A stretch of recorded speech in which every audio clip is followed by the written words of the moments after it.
ஒரு ஷூ எவ்வளவு வாங்கிருக்கீங்க? ஒரு 650 750 இல்லைங்க, ஒரு 550. இங்க வாங்க, ஷூவோட கலர்ஸ் எல்லாம் பாத்துக்கோங்க.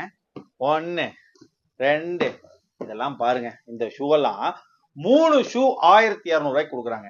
இப்ப நீங்க நார்மலா வெளியில வாங்கினா 800 ரூபாய் 900 ரூபாய் விற்கிற ஷூ இதோட எம்ஆர்பி எல்லாம் பாத்தீங்கன்னா இங்க பாருங்க 3499 ரூபாய் போட்டிருக்காங்க. ஆனா இவர் கொடுக்கறது 3 ஷூ 1200. மிஸ் பண்ணிடாதீங்க. இங்க ஃபுல்லா ஷூஸ் தான். பூட்ஸ் டைப்ல வேணுமா அதுவுமே இருக்குங்க. செம குவாலிட்டியில வச்சிருக்காங்க. அது மட்டும் இல்லாமல் இந்த மாதிரி ஃபார்மல்ஸ் வேணுமா, ஃபார்மல்ஸுமே பயங்கரமா வச்சிருக்காங்க. ஃபார்மல்ஸ்ல கலர்ஸ் பாருங்க. இல்ல ஸ்போர்ட்ஸ் ஷூ மாதிரி வேணும்னா அதுக்கும் வச்சிருக்காங்க. எனக்கு ஸ்லிப்பர் தாங்க வேணும், அதுக்கு இருக்கு வாங்க. இந்த மாதிரி ஸ்லிப்பர்ஸ் எல்லாம் நீங்க எவ்வளவு வாங்கிருக்கீங்க? 350 ரூபாய்க்கு வாங்கிருக்கீங்களா? நம்ம பிங்க் ரெக்ஸ் நலம்பாளையத்துல 5 ஸ்லிப்பர் 1000 ரூபாய்க்கு கொடுக்குறாங்க. கலர்ஸ் பாருங்க எவ்வளவு கலர்ஸ் வச்சிருக்காங்கன்ட்டு. இந்த மாதிரி கலர்ஸ் நிறைய கொண்டு வந்திருக்காங்க. இங்க பாருங்க ஆரஞ்சு கலர், சிரிக்கியான கலர்ஸ். சோ அது மட்டும் இல்லாமல் இந்த மாதிரி டிசைனான ஒரு கிராக்ஸ் மாதிரி இருக்க ஸ்டைல்ஸ் நிறைய கொண்டு வந்திருக்காங்க. கீழே நம்பர் கான்டெக்ட் பண்ணி வைக்காங்க. ஆன்லைன் டெலிவரி கிடைக்காது. டைரக்டா நீங்க பிங்க் ரெக்ஸ் நலம்பாளையம் வர மாதிரி தான் இருக்கும்.